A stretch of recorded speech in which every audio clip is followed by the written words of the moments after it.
नमस्कार मित्रांनो, तू ही रे माझं मितवा या मालिकेच्या येणाऱ्या काही भागामध्ये मित्रांनो एक आता असा जबरदस्त ट्विस्ट आपल्यासमोर बघायला मिळणार आहे, ज्यामध्ये मित्रांनो आता अंजलीला खरंच आता अर्णव आणि ईश्वरी हे नक्की असं का वागतात, त्यांची काही चूक नाही, सगळं काही ह्या राकेश आणि वल्लरी या दोघांनी केलेलं आहे हे सत्य मात्र आता लवकरच येणार आहे। तर कारण आता अंजलीचे डोळे कसे उघडतात, कारण आपला फक्त चांगला विचार आता ईश्वरी आणि अर्णवच करू शकतात। आता काही झालं तर शेवटी आपण मात्र त्यांच्याशी जे काही वागलो ते मात्र आता चुकीचं वागलो हे सत्य मात्र आता अंजलीचे डोळे उघडणार आहे। ते पण आता रियासुद्धा ह्या राकेशचं खरं रूप आता ईश्वरी म्हणजे अर्णवला सांगणार आहे। तर त्यासाठी मित्रांनो आता व्हिडिओ शेवटपर्यंत नक्की बघत राहा आणि जर आपल्या चॅनलला तुम्ही सबस्क्राईब केलेलं नसेल तर चॅनलला नक्की सबस्क्राईब करत राहा। धन्यवाद। तेव्हा आता मित्रांनो हे बघा, आता ईश्वरी मात्र अर्णवची सुटका करते। अर्णवची सुटका तिने सुखरूप केलेली आहे, परंतु वल्लरीचं खूप तिला आता टेन्शन आलेलं आहे। वल्लरीला इतकं टेन्शन आलेलं आहे की तिला असं वाटतं की ही ईश्वरी मात्र काही ना काही करत असते आणि आपल्या प्रत्येक आता ती प्लॅनवर पाणी फिरवत असते। आता ह्या ईश्वरीला काही झालं तरी आता मला बघून घ्यावंच लागेल, काही झालं तरी आता अर्णवला मात्र ह्या ईश्वरीने येथे आणून खूप मोठी चूक केली। आता ही अंजली मात्र आता नक्की प्रॉपर्टीचे हिस्से सगळी काही प्रॉपर्टी आता राकेशच्या घशामध्ये जाणार, कारण आता हा राकेशने आपल्याला खूप मोठा धोका दिलेला आहे। आता तो तिकडे बाहेर एन्जॉय करतो आणि इकडे बायकोच्या मदतीने मात्र राजेशर्केंची सगळी काही प्रॉपर्टी आपल्या नावावर करून घेतो। असं मी होऊन देणार नाही। त्यानंतर मात्र आता इकडे अर्णव आणि ईश्वरी यांचा प्लॅन झालेला आहे, परंतु अर्णवला असं वाटतं आपल्या ताईसाठी आपण तिच्या आनंदासाठी काही करायला तयार आहोत, म्हणून तो प्रॉपर्टीचा विचार न करता ताईच्या वाटेची जी काही प्रॉपर्टी आहे तर ती प्रॉपर्टी मात्र आता तो चक्क हा अर्णवच्या अंजलीच्या नावावर करायला तयार होतो। आता अंजलीच्या नावावर ही प्रॉपर्टी होणार आहे हे कळल्यानंतर मात्र आता लगेच वल्लरीचा खूप जळफाट होतो। वल्लरीला असं वाटतं की काय करू आणि काय नाही आणि हे सगळं कसं थांबवू, कारण जर आता प्रॉपर्टीचे हिस्से झाले तर मात्र आपल्याला काही मिळणार नाही, चक्क मात्र आता सगळं काही जाईल तर ते केवळ आता ह्या अंजलीच्या आणि त्या राकेशच्या घशामध्ये। आता मात्र काही झालं तरी आपल्याला शेवटी आता ह्या अंजलीचे डोळे उघडावे लागतील, कारण आता राकेश कोणत्या थराला जाऊ शकतो हे आपल्याला चांगलंच माहिती आहे। त्यानंतर मात्र आता लगेच ईश्वरी सगळं काही हे प्लॅनचा म्हणजे धमाका करते, कारण ती चक्क आता प्रॉपर्टीचे पेपर्स जाळून टाकते आणि सगळ्यांची मात्र आता यातून सुटका करते। अंजलीला स्पष्ट उत्तर देते की जर मी आता तुझी प्रॉपर्टी तुमच्या नावावर झाली तर मात्र ती प्रॉपर्टी कुणाच्या घशामध्ये जाईल हे तुम्हाला माहिती नाही, परंतु आज ना उद्या हे सत्य तुम्हाला जेव्हा कळेल तेव्हा मी असं का वागले, माझं वागण्यामागचं कारण काय होतं हे सगळं काही तुम्हाला समजेल। परंतु आता काही झालं तरी शेवटी आता मी जे काही वागत आहे ते योग्य वागत आहे, म्हणून आता अंजलीला तर खूप राग येतो। अंजलीला लगेच राग आल्यानंतर रूममध्ये येते आणि राकेशला फोन करते। राकेशला फोन करून मात्र आता हे सर्व काही सांगते आणि राकेश म्हणतो की आता काही झालं तरी अंजली आपल्याला मात्र आता कोर्टामध्ये जावं लागेल आणि कोर्टातून आपल्या हक्काची प्रॉपर्टी आपल्या नावावर घ्यावी लागेल। आता मात्र अंजली म्हणते की ठीक आहे, तुम्ही जसं म्हणताल तसं, कारण जे काही अंजली आता राकेशचंच ऐकत आहे। आणि तेवढ्यात तेथे मामी येते। मामी विचारते की काय गं अंजली, काय झालं, तू तर तुझ्या नावावर प्रॉपर्टी करून घेणार होती, परंतु ईश्वरी त्यात तर आडवी आली आणि हे बघ ईश्वरी असं का करते, तिने नक्की का असं केलं मला काही माहिती नाही, परंतु काही झालं तरी शेवटी आता ही प्रॉपर्टी तुझ्या नावावर अगदी व्हायलाच नको। आता म्हणजे मामी अंजली विचारते की मामी तू असं का बोलतेस, माझ्या नावावर प्रॉपर्टी व्हायला नको म्हणजे काय। त्यावर आता लगेच मामी म्हणते की अगं हेच बघ, जावई बाप्पू आता 4 दिवस तुझ्याकडे राहतात आणि बाहेर गावी जातात तर ते येतच नाही। आता तू सुद्धा तुझा विचार करायला हवा की जावई बाप्पू असं का वागतात, कारण आता अंजलीला म्हणजे माहिती नाही की राकेश कोणत्या चालीचा आहे, परंतु आता अंजलीचे डोळे उघडवण्यासाठी मामी मात्र आता ह्या अंजलीला सगळं सत्य सांगायला सुरुवात करते, कारण जेणेकरून अंजली मात्र राकेशची साथ देणार नाही आणि प्रॉपर्टीचं नाव घेणार नाही। एकदा की आता अंजलीसमोर हे सत्य आले तर मात्र आता वेळ लागणार नाही, म्हणून आता अंजलीचे डोळेच उघडवण्याचं राकेशच्या नकळत आता ही मामी ठरवते। आता थोडासा सुगाव मात्र आता मामी अंजलीला देणार आहे. म्हणजे आता राकेश बाहेर काय चाळे करतो.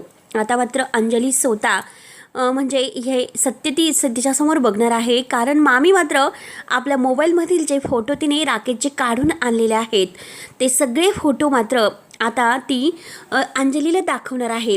जेणेकरून आता अंजलीचा राकेशवरचा जो काही विश्वास आहे तर तो विश्वास मात्र आता उडेल. वल्लरी मामीने मात्र फोटो आहे तर ते फोटो अंजलीला दाखवलेले आहेत. अंजलीचा आता एक खूप मोठा अगदी विश्वासघात होतो. अंजलीला काही कळत नसतं की राकेश असं कसं करू शकतो. कारण आता राकेशसाठी आपण आपल्या भावाच्या विरुद्ध सुद्धा गेलो आणि आता त्या ईश्वरीला सुद्धा आपण नाव ठेवलं. आता अंजली म्हणते की हे बघ, आता काही झालं तरी मी राकेशला नाही सोडणार. मामी तू हे खोटं बोलत आहे. मामी माझा विश्वास नाही बसत. तर आता वल्लरी मामी म्हणते की हे बघ, आज मात्र मी तुला हे सर्व दाखवले, हे फोटो वगैरे दाखवले, पण तू राकेशला याबाबतीत काही सांगणार नाही. तुला जर सत्य शोधायचं असेल तर ईश्वरी तुझ्यासमोर सत्य आणून देईल. आता तुला शांत राहावं लागेल. मी तुला जे काही सांगत आहे त्यासाठी तुला शांत राहावे लागेल. तेव्हा आता अंजली म्हणते की मामी हे बघ, जेव्हापासून मी हे सर्व पाहत आहे तर तेव्हापासून मात्र आता मला हे अगदी नाही बघवत. काहीतरी मला करावे लागेल. त्यानंतर आता इकडे रिया राकेशच्या मागेच लागलेली असते. काही करून आता हे लग्न झालंच पाहिजे आणि जर आता हे लग्न म्हणजे तू माझ्याबरोबर केले नाही तर मात्र मी जीव देईल. आणि हे बघ, जीव देईल, आता मी असा जीव देईल की त्यामध्ये तुला अडकवेल. असे आता जेव्हा ही रिया म्हणते तर राकेशला धक्का बसतो. राकेशला असं वाटतं की आता हिच्याबरोबर मला लग्नाचं नाटक तर करावंच लागेल आणि लग्नाचं नाटक करून मला आता हिला अगदी जी शलाकाची अवस्था केलेली आहे तशी अवस्था मात्र मला करावीच लागेल. त्यानंतर अंजली सकाळी सकाळी तयार होते. अंजलीच्या डोक्यामध्ये आता तीच अशी विचार असते, नक्की आता राकेश आपल्याशी खरं वागतात की खोटं वागतात. आणि त्याच वेळेस मात्र आता अंजलीच्या गळ्यातील जे मंगळसूत्र आहे तर ते तुटलं जातं आणि ते मंगळसूत्र तुटून मात्र ते तिच्या खाली पडते आणि तोच ईश्वरी येऊन ते मंगळसूत्र झेलते. आता ते मंगळसूत्र मात्र तुटलं का आहे याचं, आता तुटलं म्हणजे वाढवलं, आता वाढवलं का आहे आता याचं अंजलीला खूप टेन्शन येते. अंजली लगेच म्हणते की मला आता काही करून देवाच्या दर्शनाला जायला पाहिजे आणि देवाच्या दर्शनाला जर मी गेले नाही तर एक खूप मोठा अनर्थ होईल आणि आता मला देवाचीच काहीतरी आराधना करावी लागेल. आणि आता ती अर्णवला म्हणते की हे बघ चिंटू, काही करून मला आता सध्या ही प्रॉपर्टीचं जो आपण हिशोब ठेवलेला आहे म्हणजे आपल्याला जे प्रॉपर्टीची वाटणी करायची आहे तर तो निर्णय आता जरा स्थगित ठेवूयात. कारण आता माझी तब्येत व्यवस्थित बरी नाही. आपण प्रॉपर्टीचे हिस्से नंतर करूयात. तर आता अर्णवला आनंद होतो. परंतु ईश्वरी आणि अर्णव ह्या दोघांनी रूममध्ये आता असा काहीतरी प्लॅन केलेला असतो. कारण अंजली ताई ऐकणार नाहीत. अंजली ताईंचे डोळे उघडायला हवे आणि घरातील सगळ्यांचे सुद्धा, आणि जेणेकरून आता राकेशचं खरं सत्य सगळ्यांच्या समोर यायला हवे. म्हणून आता ती अर्णवला एक असा भयानक प्लॅन सांगते. कारण आता या राकेशला जर आपल्या प्रेमाच्या जाळेत ओढायचं असेल तर आता ईश्वरीला मात्र त्याच्यासोबत प्रेमाचं नाटक करावं लागणार आहे. हे मात्र आता ईश्वरीने ठरवलेलं आहे. ईश्वरी म्हणते की अर्णव सर, त्यामध्ये मला तुमची साथ हवी आहे आणि जर तुम्ही मला साथ देणार असेल तर ही ईश्वरी काही करू शकते. अर्णव आता ईश्वरीला म्हणतो की ईश्वरी, आज तू माझा जीव वाचवण्यासाठी माझ्या म्हणजे स्वतःच्या जीवाची पर्वा केली नाही आणि त्या संकटातून तुम्हाला वाचवलं. खरंच मी तुझा खूप खूप आभारी आहे. आणि तो ईश्वरीला आय लव्ह यू बोलून अगदी घट्ट अशी मिठी मारतो. ईश्वरीला खूप आनंद होतो.